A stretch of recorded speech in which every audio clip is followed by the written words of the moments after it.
Well, welcome to episode 8 of Tales and Trails podcast. With us today is Matt Cole, brewmaster extraordinaire and part of the Fatheads family of breweries across the country. Having seen kind of his record of achievement, these Great Lakes brewing festivals and all of these different things that they've been able to accomplish over time.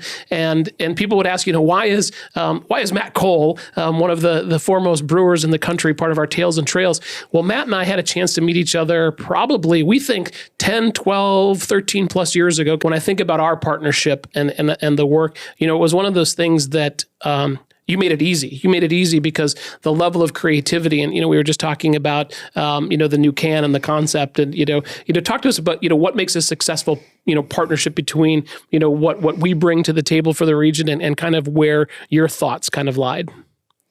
Well, we're super proud to be, affiliated with the Metroparks. It really is probably the coolest thing in Northeast Ohio. It's such a vast park system, and I'm proud of it. I know anybody I talk to, it's one of the strengths of our region. So it's just a natural fit, like I mentioned before. So beer and community, they go hand in hand. And if there's ways for us to make people happy, you're making people happy. I think beer makes people happy. So, I think it's just a natural fit, and it's a great way for us to, help community, help, a wonderful recreational park that gets nationally recognized continuously, So, we're just it's a match made in heaven, to be honest with you. Your love of the open space and parks, and so that's the tie back into the trails. And you were probably, maybe not knowing at the time, stressed to a little degree. Your first opening of your own, and you're trying to push and talk about this tie back to the trails and the Trailhead Pale Ale, which I still think is one of the coolest. And maybe it'll have a rebirth at some point in time. It all goes back to cycling for me, mountain biking in the Metroparks. And there was quite some time when there wasn't a lot of accessibility when it came to trails. And, I found myself, riding along the river and doing things that maybe I wasn't supposed to do. And then when the whole plan for Royal View came together, I was just like, wow, here you go. I've got this is a wonderful outlet, So I guess I was very grateful, and I wanted to see it continue to grow. And that's when I think, it turns out that, outdoorsy enthusiasts seem to love craft beer. They love that little, whether it's chocolate, coffee, cheese, like they'd like to upgrade to that affordable luxury. And I think that was part of it, is just that association between outdoor enthusiasts and an opportunity to connect with them.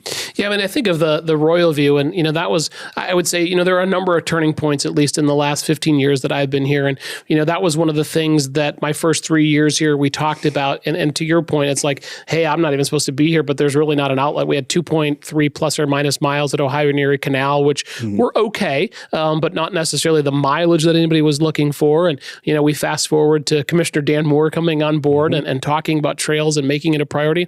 Our 100 miles of trails, they just weren't as, I don't think they were near the quality that we were looking for. And I have a personal story, Royal View. I don't live too far away from there. I remember losing I lost one shoe as I was running through. And at that point in time, my team knows, I was just like, I was fit to be tied. I said, if this is the quality of trail that we're producing, I said, this is terrible. Yeah. And, we had a unique bunch of challenges with kind of our natural resources side with Cleveland Area Mountain Biking Association and kind of how to push to pull.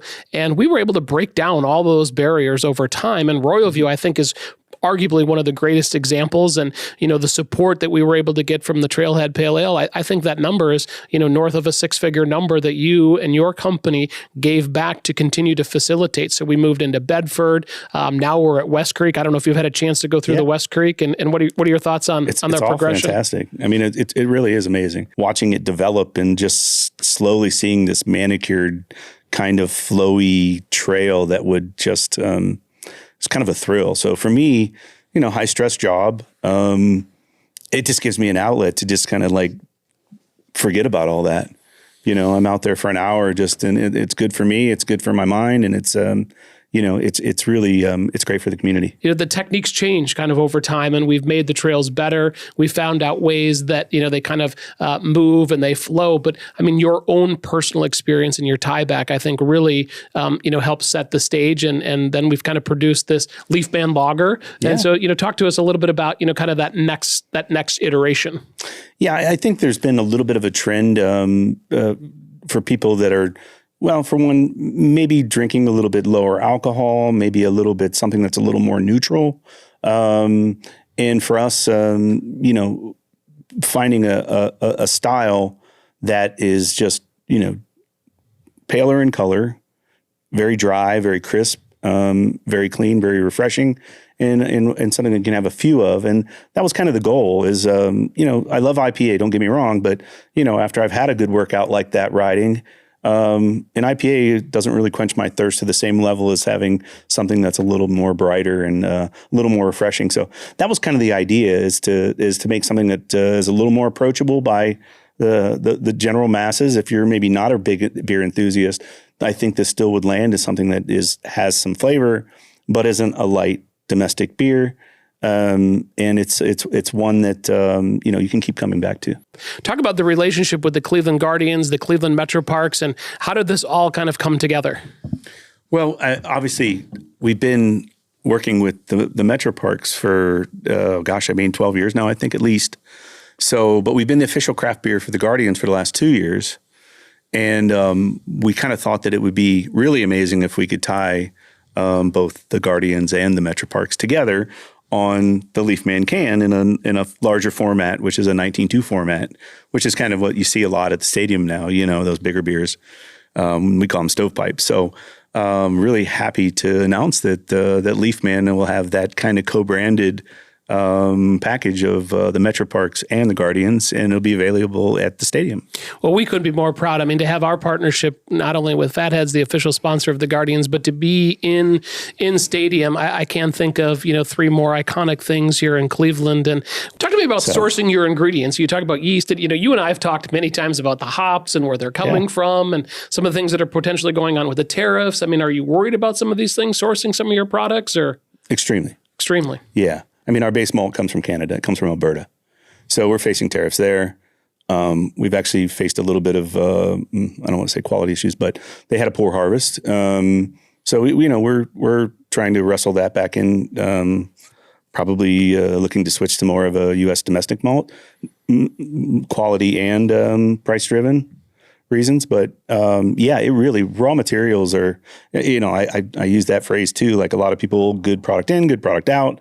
But it's an agricultural product, so it's going to change every year. So let's talk a little bit about kind of your other interests along the way. So trail riding, and we talk about smoked meats often. So tell me a little bit about, so when you're not brewing beer or riding a trail or doing one of those other things, talk to me about your peace, love, and smokiness, I think it is. Yeah. I'm close. It is peace, love, and smokiness, yeah. It's a competitive barbecue team. So we compete in what's called the Kansas City Barbecue Society. And there's sanctioned events. I think there's about 5 in Ohio now, something like that. But we travel all over, and we compete against some of the nation's best barbecue teams. And it's comprised of 4 meats. It's chicken, it's ribs, it's pork, and it's brisket.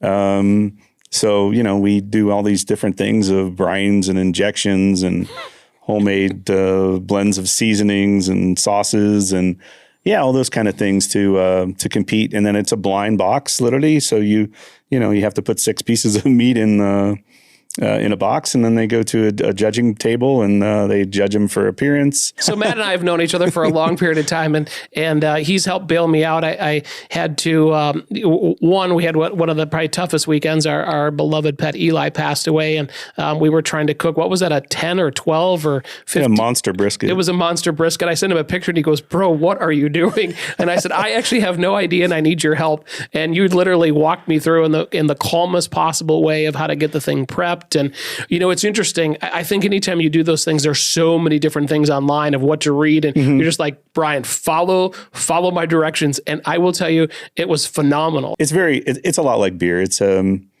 pretty fraternal, So are you more successful on the brewing side or the smoking side? I'd say probably the beer. The beer. But the beer is not just me. The beer is a team of people. We have a great group of guys that everybody has to have a little bit of a touch. They all kind of lend their part to make it a special product. So, and the same, I guess, with barbecue. I've got a couple guys that help me as well. So, and the other hobby I have is gardening, and that's mostly all me. So with us today is Matt Cole, the brainchild behind and the master brewer at Fatheads. And so let's switch gears again. And you spent time over in Italy for a period of time. And let's talk about you became a master pizza maker. Let's walk through this a little bit, or maybe not quite that far. Well, I did spend. I guess I was more of a hobbyist pizza maker, and I took a pretty intensive class in what's called Pizza University here in the States outside of Washington, D.C. And along the way, I learned that there was a really intense called the Pizza Boot Camp in Naples. So I spent 30 days kind of getting my butt kicked by some of the best pizzazoli's in Italy. It was very tough. He really leaned into this when we really needed the help and brought a lot of credibility. And your tap room that was open in Middleburg Heights, kind of in that warehousey district, which I think still was one of the best hidden gems. And, you hosted a lot of events. You've evolved your canning, to help, because one of our challenges is from a sustainability, glass on golf courses, those aren't necessarily good. So you kind of changed your packaging. So you've been a true friend of the park. What is your favorite Metro Park along the way? Where if you had to go somewhere like, right now, where would you drive to in the Metro Park? Well, I would probably go to Royal View because that's where I spent so much time. Yeah, that's probably where I would spend most of my time. But just because I'm a hiker, biker, but there's a lot of other places that I need to get out to and explore, believe it or not. Yeah, if you haven't heard of Royal View, it's down the Millstream Run Reservation. It's just off of, 82 and the Parkway there. It's really the red and yellow loop. It's really got something for everyone. There's some streams that go through it. There's the pines on the one side. There's a tremendous amount of elevation, and there's some really good quality riding trails in there. It's very peaceful. It really is peaceful. That's pretty cool. Yeah. So here you've got a few questions for me from our guests. On the sheet of paper that was given to you, did you lose it already? No, Yeah, so, okay. What recent success or milestones stand out for you? It was very reflective this past week. The Chiefs and I celebrated. To me, it's hard to believe 15 years has gone by, and when I think of the opportunities and friendships and partnerships, like we've had with Fatheads for all these years, I don't know if there's one that I could specifically point to, but I would tell you, the renaissance of the lakefront parks, all the way across from Edgewater, Euclid, Villa Angela, Wildwood, East 55th, and we continue to enhance the work that, we're supporting with the help of so many, including Parker, Hannafin, and so many individual donors, the Jack Joseph and Mort Mandel. This community sailing center, I think, is going to be one of the more unique things that we've done in our 108 years. But certainly I think that lakefront really kind of changed the paradigm of how people saw themselves.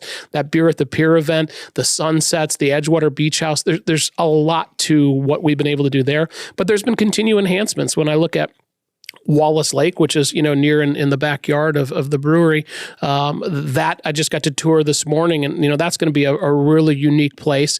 But we're really proud of, what our teams do across all the 25,350 plus acres. And we continue to look for more opportunities for people to, find themselves when maybe a stressful day happens and they're able to throw a stick to their wonderful beloved pet, or they're able to go out for a long, out and back bike ride. Very cool. You guys have done amazing. So how do you kind of prioritize what next is what the next big expansion is going to be? I'm just like you. My feet are constantly moving. Yeah. Everybody knows it's all hands on deck all the time. But I will tell you, there's a very guiding plan. So when we think of an organization such as Cleveland Metroparks, 100 plus years, we're in our next century of stewardship. Our planning team, our senior planners, and the community have really helped shape this. This is really not, hey, this is Brian or Kelly or Matt, or this is the community. And so I keep thinking of the strategy of how we kind of move across, and the work that we're doing with Western Reserve Land Conservancy over in the Euclid area to kind of recreate that. Hinkley, we're working on the lake and lake project. So it's just this constant evolution. It's almost like things get on the elevator and they just keep going up, and then they're done. And then the next group comes up, and now we're thinking about, Gordon Park and the renaissance of what that can mean to the community, in the St. Clair Superior group, the trail East 9th, East 55th. Really, connections is one of the things that, is one of our true guideposts of our three commissioners of how do we continue to connect community in place. And that ties back to our trails conversation of how you and I got to know each other literally over a lunch. And I think a lot of times, COVID most recently kind of separated people from having that, but we literally broke bread, became friends, and continued a great relationship and partnership along the way. It's been remarkable. It's a great answer. And you really do have amazing people, amazing people. Truly amazing people. So again, with us today is Matt Cole. Do you have anything else that the viewers want to know or anything? Yeah. What new Metroparks updates are you most excited about in 25? The 25 is kind of this unique build out year for us. Our Guerrilla project, the what I call the sesquicentennial, which is one of my favorite words, which is the Zoo 150 plan. And it's really, when you think of something that's going to be 150 years old, it's like, how do you continue to make it relevant? And this Guerrilla exhibit that we've traveled all over the world to look at, what's best in class and how do we bring it to Cleveland? So that's broken ground. Cross Country Mortgage, one of our strong local partners here, has really helped push the envelope on that. We're going to break ground May 9th for our community sailing center, first of its kind on the lakefront, which will be remarkable. A lot of our yacht clubs have been supportive of really how do we open more access to the waterfront. Wallace Lake is going to open right before Memorial Day. That, to me, I got to drive in and take a look at it today, and I just and it's a different color for us. So normally, kind of our park brown. This one's got a little blue, kind of like the C in your hat today. Mm-hmm. So it kind of changed the evolution just a little bit, but we just continue to push the envelope. We've got some playgrounds that we're working with in South Chagrin and Squires Castle, one of our most unique areas coming up. So we've got a lot of fun things in the hopper coming up.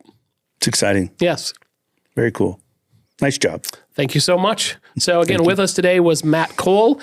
He is the brewmaster at Fatheads. He has been a true partner to the Cleveland Metroparks, him and his entire team. And I have to thank our team for the partnership back and forth because, it really goes both ways. So we appreciate you being in this community and being supportive, and we look for continued success. Oh, the same. Thank you very much. As we wrap up this episode 8 of Tales and Trails podcast, we're thankful for Matt Cole coming into the studio today. If you've got questions that you would like answered by myself, please send it to info@clevelandmetroparks.com. And again, thank you so much for listening to this podcast. Truly a remarkable individual in Cleveland, and we appreciate his partnership.